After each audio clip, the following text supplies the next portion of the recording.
سنته وأهل بيته أجمعين.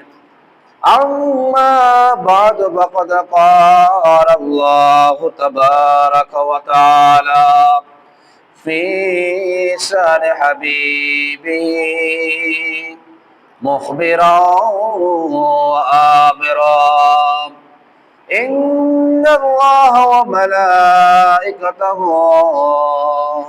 يصلون على النبي يا أيها الذين آمنوا صلوا عليه وسلموا تسليما. صلى الله على سيدنا محمد وآله وصحبه وسلم. صلى الله على سيدنا محمد وآله وصحبه وسلم. صلاة يا رسول الله عليكم حبيب الله عليكم محمد سيد الكونين والثقلين والفريقين من عرب ومن عجم. صلاة يا رسول الله سلام يا حبيب الله هو الحبيب الذي ترجى شفاعته لكل حول من الأحوال مقتحم. صلاة يا رسول الله عليكم نبينا الآمر الله بلا أحد أبر في قول الله منه ولا نعم.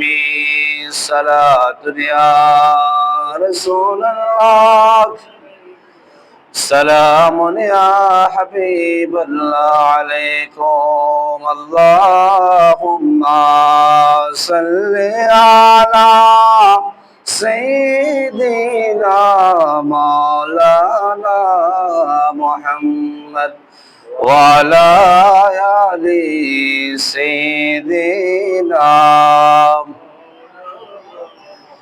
আদম সকার মাটি বানি মোর নবী খুদার রাসূল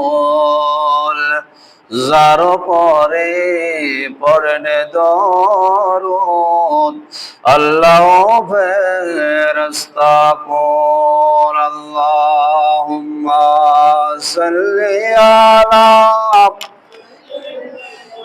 مولانا محمد وعلى آل سيدنا কুফরের অন্ধকারে যখন ছিল এই ধরা কোরআন নিয়ে আসলেন বাবে নূর নবী মুস্তাফা। আল্লাহুম্মা সাল্লি আলা মাওলানা মুহাম্মদ ওয়া আলা আলি সাইয়্যিদিনা। হাদিসেতে আসলে খাম 17,000 ফেরেশতারা রোজাদি সাই নূরের পাকা মিশকাত কোলে দেখো না। আল্লাহুম্মা সাল্লি আলা مولانا محمد وعلى آل سيدنا أعوذ بالله من الشيطان الرجيم ببركة بفضل بسم الله الرحمن الرحيم والذين يكنزون الذهب والفضة ولا ينفقونها في سبيل الله فبشرهم بعذاب أليم صدق الله المولانا العظيم وصدق رسوله النبي الحبيب الكريم مولاي صل وسلم وبارك عليه لا إله إلا الله لا إله إلا الله لا إله إلا الله لا إله إلا الله لا إله إلا الله سبحان الله والحمد لله لا إله إلا الله سبحان الله والحمد لله لا إله إلا الله يا رحمن يا الله يا رحيم يا الله يا رحمن يا الله يا رحيم يا الله يا كريم يا الله لا إله إلا الله سبحان الله الحمد لله لا إله يا غفور يا الله يا غفار يا الله يا غفور يا الله يا غفار يا الله يا ستار يا الله لا إله إلا الله سبحان الله الحمد لله لا إله إلا الله لا إله إلا الله لا إله إلا الله لا إله إلا الله محمد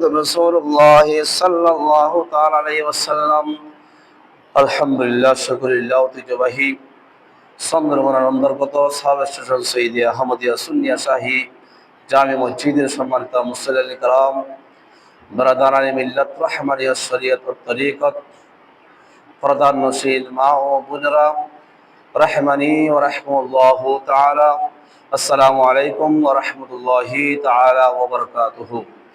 আল্লাহ পাকের লক্ষ কোটি শুকরিয়া জ্ঞাপন করি যে মহান মনিব রব্বুল ইজ্জত আজকে রমজান মুবারক মাসের তৃতীয় জুমা মুবারকে আল্লাহর অসংখ্য গণিত বান্দাদের থেকে যাচাই বাছাই করে আল্লাহর ঘর খানে কাবার এক অংশ মসজিদে আসার বসার আল্লাহ আমরা কতগুলো গুনাহগার বান্দাদেরকে আল্লাহ সুযোগ দান করেছেন সেই মহান মনিবের দরবারে একবার শুকরিয়া স্বরূপ বলি আলহামদুলিল্লাহ। সাথে সাথে দরুদুল হাদিয়া নাজরানা পেশ করছি সরওয়ারে কায়নাত ফখরে মুজিজাত নবী রাহমাতুল আলামিন দুজাহানের বাদশা নবী কামলিওয়ালা নবী উম্মতের কান্ডার নবী সাফায়াতের কান্ডার নবী হুজুর নূর হযরত মুহাম্মদ মুস্তাফা আহমদ মুজতবা সাল্লাল্লাহু আলাইহি ওয়াসাল্লামের নূরানি কদমে লক্ষ কোটি দরুদুল হাদিয়া নাজরানা পেশ করছি। যে নবী না হলে আসমান জমিন লৌহ কলম চন্দ্র সূর্য আকাশ বাতাস আমি আপনি আল্লাহ পাক রব্বুল আলামিন কিছু সৃষ্টি করতেন না, সেই মহান রাসূলের দরবারে লক্ষ কোটি বেহুদ বার দরুদুল হাদিয়া নাজরানা পেশ করছি। সম্মানিত হাজরিন, সম্মানিত মুসল্লি کرام, আল্লাহ পাক রব্বুল আলামিন এই রমজান মুবারক মাসের আজকে তৃতীয় জুমা মুবারকে আল্লাহর অসংখ্য অগণিত আয়াত কারিমা থেকে আল্লাহ পাক রব্বুল আলমিনের একটা আয়াত কারিমা আমি আপনাদের সম্মুখে তেলাওয়াত করেছিলাম। সে আয়াত কারিমার আলোকে আমি আমার বক্তব্য আমি ইতিকাম্ব। সম্মানিত হাজরিন, সম্মানিত মুসলিম ইকরাম, আমরা এখনো পর্যন্ত এই রমজান মুবারক মাস, নিয়ামতের মাস, রহমতের মাস, মাগফিরাতের মাস হলেও আমরা কয়জন বা বুঝি, কয়জন বা আমল করি, কয়জন বা পরিপূর্ণভাবে এই রমজান মুবারক মাসে সম্মান তাজিম করতেছি। আমি বলবো রমজান মুবারক মাস আল্লাহ পাক রব্বুল আলামিন উম্মতের জন্য, উম্মতে মুহাম্মদের জন্য সর্বশ্রেষ্ঠ মাস হিসাবে আখ্যায়িত করেছেন। একটু জোরে বলুন না সুবহানাল্লাহ।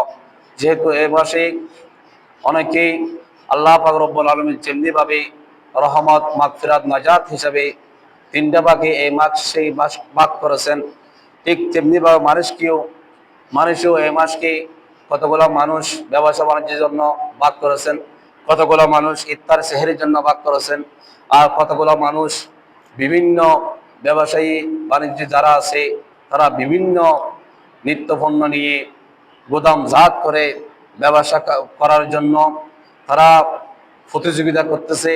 এইভাবেই মানুষ রমজানকে সাজাচ্ছে। একটু জোরে বলুন না নাউজুবিল্লাহ। আল্লাহ পাক রব্বুল আলামিন এই রমজান মুবারক মাসকে দিয়েছেন মুমিন মুত্তাকি হওয়ার জন্য, ফরহাজগার হওয়ার জন্য, আল্লাহর নৈকট্য অর্জন করার জন্য, আল্লাহর রহমত নেওয়ার জন্য, আল্লাহ পাকের কাছ থেকে মাগফিরাত কামানোর জন্য, আল্লাহ পাকের কাছ থেকে নাজাতের জন্য এই আল্লাহ পাক রব্বুল আলামিন 12টা মাসের মধ্যে উম্মতে মুহাম্মদের জন্য শ্রেষ্ঠ মাস হিসাবে এই রমজান মুবারক মাসকে দিয়েছেন। একটু জোরে বলুন না সুবহানাল্লাহ। সেই জন্য আল্লাহ পাক রব্বুল আলামিন আমাদেরকে পরিপূর্ণভাবে 30 রোজা, 30 ফরজ, 30 তারাবি, 30 নিয়ত আমরা যথাযথভাবে সুস্থতা শরীর নিয়ে আল্লাহ পাক রব্বুল আলামিন আমাদেরকে রমজান মুবারক মাস যেন আমরা পরিপূর্ণভাবে বিদায় করতে পারি। আল্লাহ আমাদের প্রত্যেকে তৌফিক দান করে, সকল বলুন আমিন। যেহেতু এই রমজান মুবারক মাস সম্মানী মাস, দামি মাস, অত্যন্ত গুরুত্বপূর্ণ মাস, এই মাসে আমরা যদি গুনাহ মাফ চাইতে না পারি, এই মাসে যদি আল্লাহর নৈকট্য অর্জন করতে না পারি, এই মাসে যদি আমাদের হাতের গুনাহ, পায়ের গুনাহ, চোখের গুনাহ, যত অজান্তে গুনাহ হয়ে গেছে সমস্ত গুনাহকে যদি আমরা সামনে নিয়ে আল্লাহর দরবারে তওবা ইস্তিগফার যদি করতে না পারি, তাহলে আমাদের মতো কপাল ফাড়া, আমাদের মতো বদনসিব এই আল্লাহর জমিনে আর নাই। সেই জন্য আল্লাহ পাকের কাছ থেকে আমরা বেশি বেশি তওবা করব, বেশি বেশি ইস্তিগফার করব। যেহেতু এখন বর্তমান চলতেছে মাগফিরাতের মাস চলতেছে, এই মাগফিরাত মানে আল্লাহ পাকের আমরা চাইবো আমাদের জিন্দেগানের সমস্ত গুনাহ যেন আমরা আল্লাহ পাকের কাছ থেকে ক্ষমা চেয়ে আল্লাহ যেন আমাদেরকে মাসুম হিসাবে কবুল করে, সকল বলুন আমিন। যেহেতু এই রমজান মুবারক মাসে অনেকেই দান সদকা করে থাকেন, অনেকেই যাকাত ফিতরা দিয়ে থাকেন। এই যাকাত ফিতরার হুকুম হাকাম শরীয়তের কতটুকু পর্যন্ত আপনি যাকাত দিবেন, কতটুকু পর্যন্ত আপনি ফিতরা দিবেন, এইভাবে শরীয়তে লিপিবদ্ধ করেছে। যেহেতু আল্লাহ পাক রব্বুল আলামিন আয়াত কারিমা যেটা শুনাইলাম, যে আয়াত কারিমার মধ্যে আল্লাহ পাক রব্বুল আলামিন বলতেছেন, বিসমিল্লাহির রহমানির রহিম, ওয়াল্লাযীনা ইয়াকনিজুনা আয-যাহাবা ওয়াল ফিদ্দাতা ওয়া লা ইউনফিকুনাহা ফিস সাবিলিল্লাহ ফাবাশশিরহুম বিআযাবিন আলীম।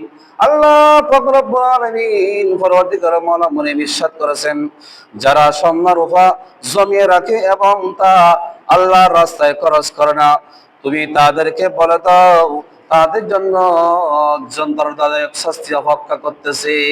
একটু জোরে বলুন না নাউজুবিল্লাহ। আল্লাহ পাক রব্বুল আলামিন বলে, বান্দা যখন কোনো বান্দার কাছে যদি স্বর্ণ মুদ্রা জমা থাকে, কোনো বান্দার কাছে যদি রূপা মুদ্রা জমা থাকে, সেই রূপা, সেই স্বর্ণ মুদ্রার যাকাত ফিতরা যদি না দেয়, তাহলে তার জন্য কিয়ামতের ময়দানে জাহান্নামের আযাব অপেক্ষা করতেছে। সেই জন্য আল্লাহ পাক রব্বুল আলামিন এই আয়াতে কারিমার মধ্যে আমাদেরকে ঘোষণা দিচ্ছেন। আয়াতে কারিমার মধ্যে আল্লাহ পাক রব্বুল আলামিন আমার উম্মতদেরকে বলে দিচ্ছেন, ওগো আমার বান্দারা, তোমাদের জন্য আমি ঘোষণা করতেছি বলতেছি, তোমাদের মধ্যে যদি কারো যাকাত ফিতরা যদি তোমাদের মধ্যে কারো 7.5 স্বর্ণ থাকে, কারো বাইরাতুন আরফা থাকে, কারো 7.5 স্বর্ণ, কারো বাইরাতুন 52 আরফা থাকলে তোমরা পরিপূর্ণ ভাবে যাকাত আদায় করবা। একটু জোরে বলুন না সুবহানাল্লাহ। আল্লাহ ঘোষণা দিচ্ছেন, ওগো আমার বান্দারা, তোমরা যে স্বর্ণ এবং তোমাদের রূপা এগুলো যদি জমিয়ে রাখো, আল্লাহ রাস্তায় যদি তোমরা যাকাত ফিতরা যদি দাও, তাহলে কিয়ামতের ময়দানে তোমাদেরকে জাহান্নামের আযাবে ডুবাই দিবেন। একটু জোরে বলুন না নাউজুবিল্লাহ। তা আমরা অনেকেই জানি আমাদের স্বর্ণ মুদ্রা 7.5 তোলা স্বর্ণ থাকলে, 52 তোলা রূপা থাকলে 1 বছর পর্যন্ত অতিবাহিত হয়ে গেলে খেয়ে দিয়ে 7.5 তোলা স্বর্ণ, 52 তোলা রূপা খেয়ে দিয়ে 1 বছর পর্যন্ত যদি জমা থাকে, ওই ব্যক্তির জন্য যাকাত দেওয়া ফিতরা দেওয়া ওয়াজিব হয়ে যাবে। একটু জোরে বলুন না সুবহানাল্লাহ। সেই জন্য এদিকে আমাদের সজাগ থাকতে হবে। যাকাত দেওয়া মানে আমাদের সম্পত্তি, আমাদের টাকা পয়সা, আমাদের ধন দৌলত এগুলাকে পরিপূর্ণভাবে হক আদায় করা। এগুলা আসলে এগুলা হচ্ছে নাসিস এবং এগুলা খারাপ সম্পদ। এগুলাকে ভালো বানানোর জন্য, এগুলাকে সম্মান করার জন্য আল্লাহ রাস্তায় কি দিতে হবে? যাকাত ফিতরা দিতে হবে। সেই জন্য আল্লাহ দিচ্ছেন, তোমরা স্বর্ণ মুদ্রা জমায়ে রাখিও না। যদি তোমাদের পরিপূর্ণভাবে স্বর্ণ মুদ্রা যদি থাকে, সেই হিসাবে তোমরা যাকাত ফিতরা আদায় করে দাও। কারো যদি 1 লক্ষ টাকাও জমা থাকে, কারো যদি 2 লক্ষ টাকাও জমা থাকে কে দিয়ে, তাহলে 1 লক্ষের মধ্যে প্রায় 2000, প্রায় 2000 2500 মতো আসে। এইভাবে ভাগ করে যতটুকু আসে, যতটুকু টাকা আসে ততটুকু পর্যন্ত যাকাত হিসাব করে তোমরা ফকির মিসকিনকে দিয়ে দিবেন। একটু জোরে বলুন না সুবহানাল্লাহ। সেই জন্য এদিকে আমাদের সজাগ থাকতে হবে। এখন বর্তমানে প্রায় এই 100 সর্বনিম্ন 110 টাকা করে ফিতরা টাকা উল্লেখ করেছেন। 110 টাকা করে সর্বনিম্ন। এখন যার কোটি কোটি টাকা আছে, যিনি কোটি কোটি টাকার মালিক, লক্ষ টাকার মালিক, ইনি যদি 110 টাকা দেয়, তাহলে এটা তো হবে না। এনার একজনের, আমরা যারা গরিব আছি, এমন হাদিসে পাকের মধ্যে এমন আছে, এমন গরিব যারা একবার খেয়ে আর একবার খাওয়ার জন্য চিন্তা করে, তারা কিভাবে ফিতরা দিবে? তারা দিবে হাত বদল করবে। একে বাবার ছেলেকে দিবে, ছেলে বাবাকে দিবে, মাকে দিবে, এভাবে এভাবে একজন অপরজনকে হাত বদলায় এগুলা ফিতরা টাকা দিবে। একটু জোরে বলুন না সুবহানাল্লাহ। শরীয়ত খুব কঠিন নয়, একদম সহজ। যদিও বা আমরা কঠিন করি, তো তাদের জন্য বেশি টাকা দিতে হবে। যাদের কোটি কোটি টাকার মালিক, ধন সম্পত্তির মালিক, তারা 110 টাকা দিলে হবে না, বরং তারা 110 টাকা দিলে হবে না। একজনের পক্ষে সম্পর্কে 500 টাকা বলেন, 1000 টাকা বলেন, 2000 টাকা বলেন, এভাবে ফিতরার টাকা তাদেরকে আদায় করতে হবে। 110 টাকা সর্বনিম্ন। এটা যারা গরিব মিসকিন, যারা অসহায়, তারাও দিবে। যারা একবেলা খেয়ে আর একবেলা খাওয়ার জন্য চেষ্টা করে, তারাও 110 টাকা দিবে। সেই জন্য এদিকে আমাদের সজাগ থাকতে হবে। এই মাসালা মাসাইল আমাদেরকে জানতে হবে, বুঝতে হবে। আল্লাহ আমাদেরকে বোঝার, আমল করার তৌফিক দান করুন। সকলে বলুন আমিন। যেহেতু এই রমজান মুবারক মাস অত্যন্ত দামি মাস, গুরুত্বপূর্ণ মাস, এই মাসেই নবীজি সাল্লাল্লাহু আলাইহি ওয়াসাল্লাম বেশি বেশি ইবাদত বন্দী করতেন। শেষ দশকে যখন আসতেন, অর্থাৎ এই রমজান মুবারক মাসের শেষের দিকে, শেষের দশকে, অর্থাৎ 21 তারিখ থেকে 30 তারিখ পর্যন্ত যখন আসতেন, নবী সাল্লাল্লাহু আলাইহি ওয়াসাল্লাম এমন ভাবে ইবাদতের মধ্যে মশগুল হতেন, এমন ভাবে ইবাদত বন্দী করতেন, বাকি 20 দিন যা ইবাদত বন্দী করেছে তার থেকেও বেশি ইবাদত বন্দী করতেন। একটু জোরে বলুন না সুবহানাল্লাহ। যেহেতু এই শেষের দশকে আমরা কি আছে, লাইলাতুল কদর আছে, যে রাতে রাসূল করিম সাল্লাল্লাহু আলাইহি ওয়াসাল্লামের উপর পুরা কোরআনে পাক আল্লাহ পাক নাযিল করেছেন। নুজুলুল কোরআন, কোরআনে পাক 30 পারা আল্লাহ পাক নাযিল করেছেন। সেই কদরের রাতে উপলক্ষ করেও নবী সাল্লাল্লাহু আলাইহি ওয়াসাল্লাম বেশি বেশি ইবাদত বন্দী করতেন, আরো বেশি ইবাদত বন্দী করতেন শেষ দশকে। যেহেতু কি আছে, ইতিকাফ আছে, সেই ইতিকাফকে কেন্দ্র করে নবী সাল্লাল্লাহু আলাইহি ওয়াসাল্লাম বেশি বেশি ইবাদত বন্দী করতেন। আল্লাহ পাক রব্বুল আলামিন আমাদেরকে এই হাদিসে পাক শুনে আল্লাহ আমাদের আমল করার তৌফিক দান করুন। সকল বলুন আমিন। নবী সাল্লাল্লাহু আলাইহি ওয়াসাল্লাম থেকে হাদিসে পাক ইরশাদ করছে, যে হাদিসে পাক হযরত মা আয়েশা সিদ্দিকা রাদিয়াল্লাহু তাআলা আনহা রওয়ায়াত করতেছেন, তিনি বর্ণনা দিচ্ছেন, আন্নান নবিয়্যা সাল্লাল্লাহু আলাইহি ওয়াসাল্লাম কানা ইয়াতিকিফুল আশরাল আওয়াখিরা মিন রমাদানি হাত্তা কবদাতুল্লাহ। রাসূল করিম সাল্লাল্লাহু আলাইহি ওয়াসাল্লাম পুরা জীবন শেষ হওয়া পর্যন্ত, অর্থাৎ পৃথিবী থেকে পদার্পণ করার আগ পর্যন্ত নবী সাল্লাল্লাহু আলাইহি ওয়াসাল্লাম এই রমজান মুবারক মাসের আখেরি 10 দিন ইতিকাফ থাকতেন। একটু জোরে বলুন সুবহানাল্লাহ। শেষ নিঃশ্বাস পর্যন্ত রাসূল করিম সাল্লাল্লাহু আলাইহি ওয়াসাল্লাম ইতিকাফ কখনো ছাড়া নাই। ইতিকাফ শেষ নিঃশ্বাস পর্যন্ত রমজানের শেষ 10 দিন নবীজি সাল্লাল্লাহু আলাইহি ওয়াসাল্লাম ইতিকাফ থাকতেন। একটু জোরে বলুন না সুবহানাল্লাহ। শুধু তাই নয়, আন ইবনে আব্বাস রাদিয়াল্লাহু তাআলা আনহু থেকে একটা হাদিস রওয়ায়াত হচ্ছে, আন্না রাসূলুল্লাহ সাল্লাল্লাহু আলাইহি ওয়াসাল্লাম ক্বালা ফিল মুতাকিফ হুয়া ইয়াকিফুজ যুনুব। নবী সাল্লাল্লাহু আলাইহি ওয়াসাল্লাম ইরশাদ করেছেন, যে ব্যক্তি রমজান মুবারক মাসে আখির 10 দিনে ইতিকাফ থাকবে ওই ইতিকাফকারী এত সমস্ত গুনাহ থেকে বিরত থাকবে। যে রমজান মুবারক মাসে আখিরি 10 দিন ইতিকাফ থাকবে, ও ইতিকাফকে তার সমস্ত গুনাহ আল্লাহ ক্ষমা করে দিবেন। একটু জোরে বলুন না সুবহানাল্লাহ। ওই বান্দা যদি গুনাহ করে থাকে তো ইতিকাফের কারণে বান্দাকে গুনাহ থেকে বিরত রাখেন। একটু জোরে বলুন না সুবহানাল্লাহ। যে ইতিকাফ থাকবে ও ইতিকাফকারী ইতিকাফের কারণে আল্লাহ পাক তার গুনাহ থেকে আল্লাহ দূরে সরে রাখেন। একটু জোরে বলুন না সুবহানাল্লাহ।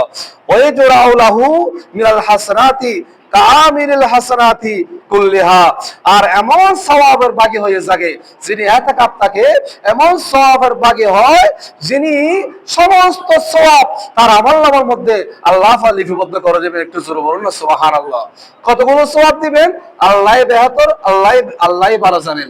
যিনি শেষ 10 দিনে আল্লাহ পাকের সন্তুষ্টি অর্জনার্থে রাসূল পাককে রাজি খুশি করবার জন্য, আল্লাহ পাককে রাজি খুশি করবার জন্য যে বান্দা আখিরি 10 দিনে ইতিকাফ থাকবে, তাকে একটা সওয়াব দিবে যিনি মারা হচ্ছে সমস্ত সওয়াব তার আমলনামার মধ্যে আল্লাহ লিপিবদ্ধ করে দিচ্ছেন। একটু জোরে বলুন না সুবহানাল্লাহ। সেই জন্য ইতিকাফকারী অত্যন্ত ফজিলতপূর্ণ, অত্যন্ত দামি মানুষ হবে, মাসুম হিসাবে আল্লাহর দরবারে কবুল হয়ে যাবে। একটু জোরে বলুন না সুবহানাল্লাহ। ইমাম বাইহাকি রাদিয়াল্লাহু তাআলা আনহু তিনিও একটা হাদিস রওয়ায়াত করতেছেন, যে হাদিসখানা قال الحسين بن علي رضي الله تعالى عنهما كان رسول الله صلى الله عليه وسلم يقول من يعتكف 10 رمضان كان كحجتين وعمرتين। একটু জোরে বলুন না সুবহানাল্লাহ। হযরত ইবনে আলী রাদিয়াল্লাহু তাআলা থেকে বর্ণিত রাসূল করিম সাল্লাল্লাহু আলাইহি ওয়াসাল্লাম ইরশাদ করেছেন, যে ব্যক্তি রমজান মুবারক মাসে শেষ 10 দিনে ইতিকাফ থাকবে, তার আমলনামার মধ্যে আল্লাহ পাক রব্বুল আলামিন 2টা কবুলকৃত উমরাহ সওয়াব আর 2টা কবুলকৃত হজের সওয়াব তার আমলনামার মধ্যে আল্লাহ পাক লিপিবদ্ধ করে দিবেন। একটু জোরে বলুন না সুবহানাল্লাহ। যিনি ইতিকাফ থাকবে, শেষ 10 দিনে যিনি ইতিকাফ থাকবে, তার আমলনামার মধ্যে এই 10 দিনে ইতিকাফ থাকার কারণে 2টা কবুলকৃত উমরাহ সওয়াব আর 2টা কবুলকৃত হজের সওয়াব তার আমলনামার মধ্যে আল্লাহ লিপিবদ্ধ করে দিবেন। একটু জোরে বলুন না সুবহানাল্লাহ। তাহলে ইতিকাফ থাকলে অত্যন্ত দামি হয়, অত্যন্ত ফজিলতপূর্ণ হয়। ইতিকাফ থাকলে তাহলে কবুলকৃত হজের সওয়াব 2টা, কবুলকৃত উমরাহ সওয়াব। আমরা যারা গরিব অসহায়, আমাদের আমাদের মনের মধ্যে আশা আকাঙ্ক্ষা আছে আল্লাহর ঘর থাকার জন্য, আল্লাহর ঘর দেখার জন্য, আল্লাহর ঘর তওয়াফ করার জন্য, মদিনাতুল মুনাওয়ারা গিয়ে রাসূল পাক সাল্লাল্লাহু আলাইহি ওয়াসাল্লামকে সালাত ও সালাম দেওয়ার জন্য আমাদের অনেকই আশা আকাঙ্ক্ষা আছে, কিন্তু আমরা যেতে পারি নাই। আমরা যারা যেতে পারতেছি না, আমরা যদি আল্লাহর সন্তুষ্টি অর্জনার্থে যদি আখিরি 10 দিনে যদি ইতিকাফ থাকি, তাহলে উমরাহ হজের 2টা উমরাহ হজের সওয়াব আর 2টা কবুলকৃত হজের সওয়াব আল্লাহ পাক আপনার আমলনামার মধ্যে লিখে দিবেন। একটু জোরে বলুন না সুবহানাল্লাহ।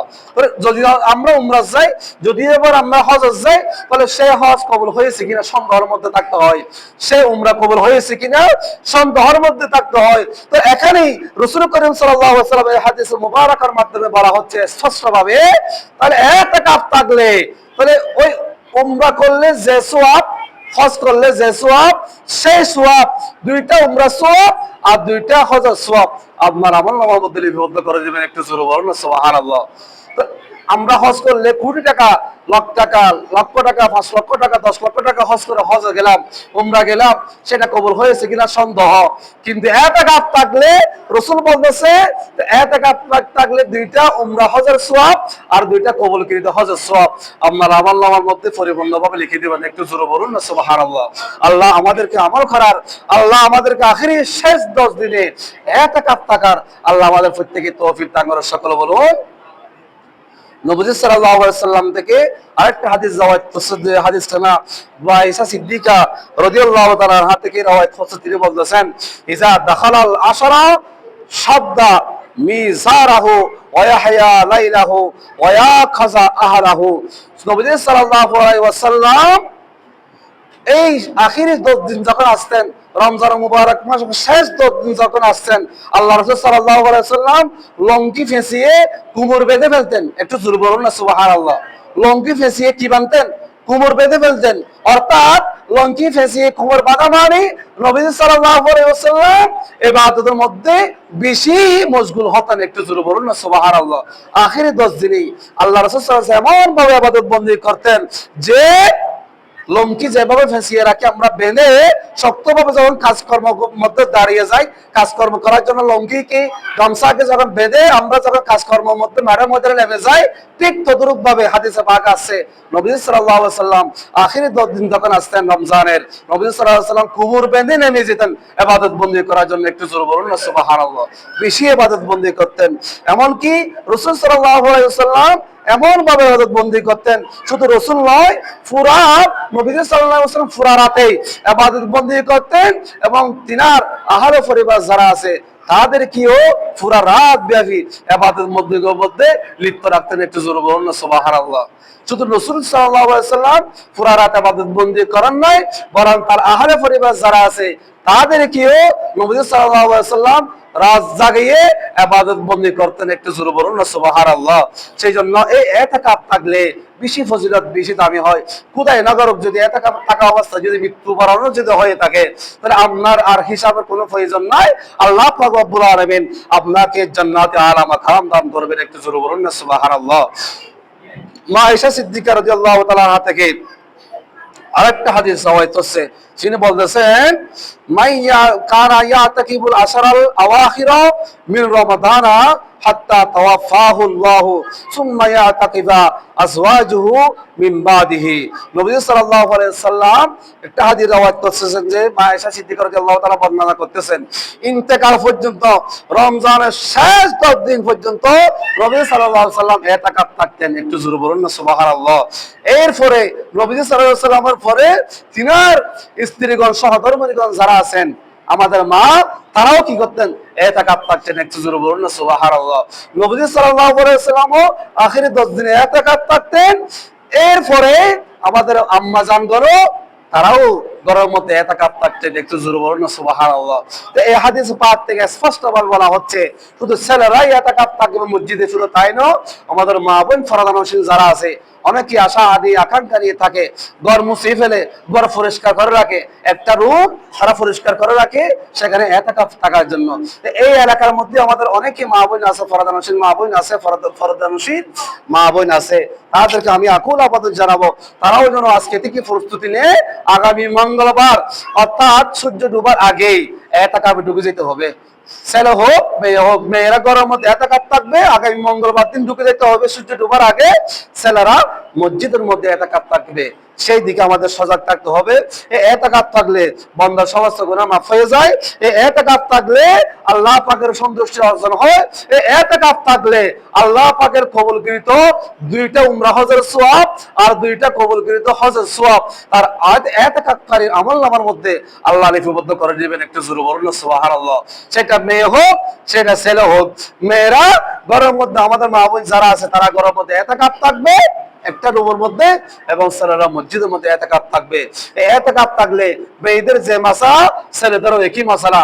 এতেকাফ থাকলে দুনিয়াবি কোনো কথাবার্তা বলা যাবে না, দুনিয়াবি কোনো গল্প গুজব করা যাবে না। এমনকি এতেকাফ থাকলে মসজিদ থেকে বাইর হয়ে কোথাও জানাজার মধ্যে অনুষ্ঠিত জানাজার মধ্যে শরীক করতে পারবে না। এতেকাফ থাকলে মসজিদ থেকে বাইর হয়ে ঘরে গিয়ে গোসলের ব্যবস্থা করতে পারবে না। এতেকাফ থাকলে মসজিদ থেকে বাইর হয়ে ঘরে গিয়ে টয়লেট প্রস্রাব পাহারা করা যাবে না। সমস্ত কিছু মসজিদের মধ্যে করতে হবে। এতেকাফ থাকলে বিভিন্ন কথাবার্তা নিয়ে আলাপ আলোচনা নিয়ে এগুলা বলা যাবে না, করা যাবে না। এতেকাফ থাকলে শুধু দরুদ শরীফ, রাসূল করিম সাল্লাল্লাহু আলাইহি ওয়াসাল্লামের উপর দরুদ শরীফ, তাসবিহ, তাহলিল, জিকির, আজকার, নামাজ, দোয়া এইভাবে লিখতে থাকতে হয়। এতেকাফ থাকা মানে পুরো দুনিয়াকে 10 দিনের জন্য বন্ধ করে দেওয়া। কমপক্ষে 10 দিন, 10 দিনের মধ্যে 10 দিনেই আল্লাহ সন্তুষ্টি অর্জন হয়ে যাবে। সুবহানাল্লাহ বলেন। 10 দিন এতেকাফ থাকলেন, আল্লাহ সন্তুষ্টি অর্জন হয়ে গেল এবং আপনি মাসুম হিসাবে আল্লাহর দরবারে আপনি কবুলকৃত হয়ে যাবেন। একটু জোরে বলুন সুবহানাল্লাহ। সেই জন্য আল্লাহ এই অত্র এলাকা থেকে কমপক্ষে একজন হলেও থাকতে হবে। যদিও বা কেউ যদি না থাকে, সমস্ত এলাকার যত মানুষ আছে আমরা সমস্ত মানুষ গুনাহগার হবে। সেই জন্য এতেকাফ এই আজকে থেকে আমাদের প্রস্তুতি নিতে হবে। আমরা ধরো আগামী মঙ্গলবারে আমরা সূর্য ডুবার আগেই এতেকাফকারী যারা আছেন তারা নিয়ত করেছেন তারা যেন সন্তুষ্টি আল্লাহর সন্তুষ্টি অর্জনার্থে আসরের পরে মাগরিবের আগে অর্থাৎ ইফতার এখানে করবেন। এইভাবে নিয়তে তারা এতেকাফে ঢুকে যাবেন। আল্লাহ আমাদেরকে আমল করার বুঝার তৌফিক দান করে সকল বলুন আমিন। আমি আকুল আবেদন জানাবো, এতেকাফ আমাদের অত্যন্ত ফজিলতপূর্ণ। এই এতেকাফটা মুরব্বী হোক এবং ছেলে হোক, যুবক হোক, তারা এতেকাফ থাকতে পারবেন, অসুবিধা নাই। নাবালক ছেলেও থাকতে পারবে, কোনো অসুবিধা নাই। মানে বেশি হলেও অসুবিধা, কোনো সমস্যা নাই। এখানে আমাদের ভরপুর খাবারের ব্যবস্থা, ইফতারের ব্যবস্থা আমাদের প্রতি বছর হয়ে থাকে। এটা নিয়ে কোনো টেনশনের কোনো ব্যাপার নাই। এতেকাফ যারা আছে তাদের জন্য খাবারের ব্যবস্থা, থাকার ব্যবস্থা, সুবিধা আছে। এখানে গোসলের ব্যবস্থা, টয়লেটের ব্যবস্থা, সমস্ত কিছু দাওয়া দাওয়া একটা একটা হয়ে যাচ্ছে, ইনশাআল্লাহ হয়ে যাবে। সেই জন্য আপনারা নিয়ত করুন, এতেকাফ থাকুন। আগামী মঙ্গলবারে আপনারা সূর্য ডোবার আগে এতেকাফ থাকার জন্য আমি আকুল আবেদন জানাবো। আর বিশেষ করে যে মাসালাগুলো বললাম, এতেকাফ থাকলে বাইরে কথাবার্তা এবং শরীয়ত বিরোধী কথাবার্তা, বিভিন্ন গল্প গুজব এবং বিভিন্ন আলাপ আলোচনা থেকে আমাদের বিরত থাকতে হবে। এবং অনেকে ভরসা করে হুজুর এতেকাফ থাকলে যদিও আপনাদের গোসল ফরজ হয়ে যায় তো এতেকাফই ভেঙে যাবে। আসলে এই মশালাটা আমরা বুঝি না, জানি না। অনেকে বই পাই, যুবকরা বই পাই, হুজুর আমরা যদি এই অবস্থা যদি এতেকাফ থাকি, আমাদের যদি গোসল ফরজ হয়ে যায় তাহলে আমাদের এতেকাফ ভেঙে যাবে। তাহলে এটা রোজাও ভাঙবে না, শুধু গোসল ফরজ হবে। এতেকাফ কেন ভাঙবে? আপনার গোসল আনা ফরজ হবে, এতেকাফ জায়গায় মতো থাকবে, এটা অসুবিধা নাই। সেই জন্য এই মাসালাগুলো মনে রাখবেন। আল্লাহ রাব্বুল আলামিন আমাদেরকে আমল করার তৌফিক দান করুন, সকল বলুন আমিন। আরেকটা মাসালা আপনাদেরকে আমি জানিয়ে দিব, যেহেতু আল্লাহ পাক রব্বুল আলামিন এই রমজান মুবারক মাস আমাদেরকে দিয়েছেন দামি করার জন্য, আল্লাহ সন্তুষ্ট অর্জন করার জন্য, আল্লাহ পাকে আমাদের সমস্ত গুনাহকে মাফ করার জন্য, আল্লাহর সন্তুষ্ট অর্জনার্থে, আল্লাহ রহমত, মাগফিরাত, নাজাত এই রমজান মুবারক মাসে 3 ভাগে ভাগ করেছেন। যদিও বা আমরা যারা মুসলমান আছি আমরাও আল্লাহ 3 ভাগে ভাগ করেছেন, এদিকে আমরাও 3 ভাগে ভাগ করেছি। এক ভাগ আমরা ব্যবসা বাণিজ্যের জন্য করি, আর এক ভাগ বিভিন্ন ইফতার, বিভিন্ন সেহরি আইটেম নিয়ে আমরা ভাগ করে ফিরি, আর বিভিন্ন ব্যবসা বাণিজ্য এমনকি এমন শুরু করে দিচ্ছে যারা ওদিক থেকে তেল আসবে না বলে বই পাচ্ছে, তারা গুদামজাত করে এখনো তেল স্টক করে রাখছে। একটু জোর বলুন না নাউজুবিল্লাহ। এদের অবস্থা হবে ভয়াবহ। এই ব্যবসা বাণিজ্য যারা করে, ব্যবসাকে আল্লাহ রাব্বুল আলামিন 80% 99% পর্যন্ত হালাল করেছেন ব্যবসাকে, সেই ব্যবসাকে আমরা হারাম করতেছি। চিংড়ি মাছের মধ্যে পানি মিক্সার করে বিক্রি করতেছি, খেজুর এবং সারাবুট বলেন, সুরা বলেন, যেগুলা বলতেছি, যেগুলা নিত্যপণ্য জিনিস শশা সহ, এগুলা রমজান মাস আসলে আমরা বৃদ্ধি করে দিই, বাড়িয়ে দিই। কলার পাশে পর্যন্ত যেতে পারতেছে না মানুষ, আগুন চলতেছে কলার পাশে এবং তরমুজের পাশে যাওয়ার কোনো সুযোগ নাই। তাহলে এগুলো যখন জমজম শেষ হয়ে যায়, এগুলো পানির দামে তারা বিক্রি করা শুরু করে দেয়। তো আমাদের এই মুসলমানের মধ্যে একটা এই সিস্টেম চলে আসছে, এটা হচ্ছে যেটা বেশি দামি হয়ে যায় সেটা বেশি মানুষ কিনে। যদিও বা সেটা বন্ধ করে দেন, আল্লাহর ওলি ইকরাম, মুজরে ইকরাম যারা ছিলেন তারা বলতেছে, হুজুর আপনি আজকে গরু গোস্ত কিনবেন না? হতে না, গরু গোস্ত অন্য টাইমে আমি কিনলাম 500 টাকা, 200 টাকা, 100 টাকা দিয়ে। আজকে গরু মাংস বিকতেছে 1000 টাকা, 1500 টাকা দিয়ে। তাহলে এই গরু মাংসকে বিক্রি কিনা থেকে যদি আমি দূরে সরে যাই, তাহলে অটোমেটিক ওই বিক্রেতা অটোমেটিক কেরাতার জন্য সেটা কমিয়ে দিবেন। একটু জোরে বলুন না সুবহানাল্লাহ। আল্লাহর ওলিগণ বুজুর্গগণ তারা সেখান থেকে দূরে সরে আসতেন, যেটা দাম বেড়ে দিতেন সেটা কিনতেন না। না খেলে মানে মারা যাবে, এটা খাবেন না, এখানে যাওয়ার কোনো অধিকার নাই, যাবেন না বলে না, যখন না যাবেন তখন ওই কেরাতা অবশ্যই বিক্রেতা অবশ্যই কেরাতাকে স্বল্প মূল্যে স্বল্প মূল্যে তারা কি করবে, বিক্রি করবে। এখন আমরা কি করি, প্রতিযোগিতা দিই, আরো বৃদ্ধি হয়ে যাবে, দাম আরো বাড়ে যাবে বলে তারা যদি গিরি ফিরি বলে তারা কিনতে শুরু করে দেয়। সেই জন্য গরিব ভাষায় মানে অবশেষে না খেয়ে আমরা শেষমেশ না খেয়ে বসে থাকি, আর যারা টাকাওয়ালা ধনওয়ালা তারা এগুলো কিনে ফেলে। সেই জন্য এদিক থেকে সজাগ থাকতে হবে, যেটা বাড়াই দিবে বাংলাদেশে সেটা যদি কম কিনেন তাহলে অটোমেটিকলি সেটা তারা কমিয়ে ফেলবেন এবং বৃদ্ধি কমিয়ে দিবেন, সেদিকেই সজাগ থাকবে। এবং আমরা বলতেছি এই রমজান মুবারক মাস, দামি মাস, ইবাদত বন্দেগীর মাস, আল্লাহর সন্তুষ্টির মাস, গুনাহ মাফ চাওয়ার মাস, রহমত পাওয়ার মাস, মাগফিরাতের মাস। এই মাসেই আল্লাহ দিয়েছেন আমাদেরকে গুনাহ মাফ চাওয়ার জন্য, আল্লাহর সন্তুষ্ট অর্জনের জন্য, আল্লাহ পাকের জান্নাত পাওয়ার আশায় এই মাস আমাদেরকে দিয়েছেন। একটু জোরে বলুন না সুবহানাল্লাহ। তো এই মাসে আমরা বাহিয়া ফারার মধ্যে লিপ্ত হচ্ছি বেশি বেশি, মার্কেটে যাওয়ার সুযোগ হচ্ছে না, মহিলাদের সঙ্গে এমন ভাবে বেড়ে গেছে, এখানে আপনি কিছু কিনবেন যাওয়ার কোনো সুযোগ আপনার নাই। তো এই মা বোন এগুলা আমরা রাস্তার মধ্যে নামাই দিচ্ছি।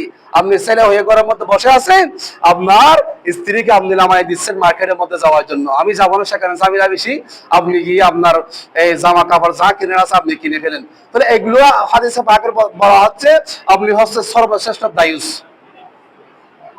আদ-দায়ুসুরা ইয়াদখুলুল জান্নাতা, আল্লাহর জান্নাতের কাছেও যেতে পারবে না ওই দায়ুস, যিনি স্ত্রীকে ব্যবহার করে, যিনি স্ত্রীকে মার্কেটের মধ্যে নামিয়ে দেয়, যিনি স্ত্রীকে মা বোনকে তার নিজের ছেলে সন্তানকে মার্কেটে যাওয়ার জন্য সুযোগ করে দেয়, তিনি তার মতো দায়ুস এই সমাজে, এই এলাকায়, এই বাংলার জমিনে আর নাই। একটু জোর বলুন না নাউজুবিল্লাহ।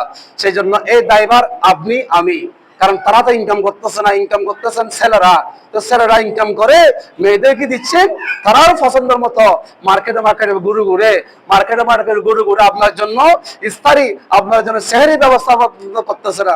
এমনকি ওই রোজা শুরু থেকেই রোজা শেষ হওয়া পর্যন্ত মারামারি ঝগড়া ফাসার মধ্যে লিপ্ত হচ্ছে এ মা বোন। তো আপনি তো এগুলো করতেছেন, সেই জন্য এদিকে আমাদের সজাগ থাকতে হবে।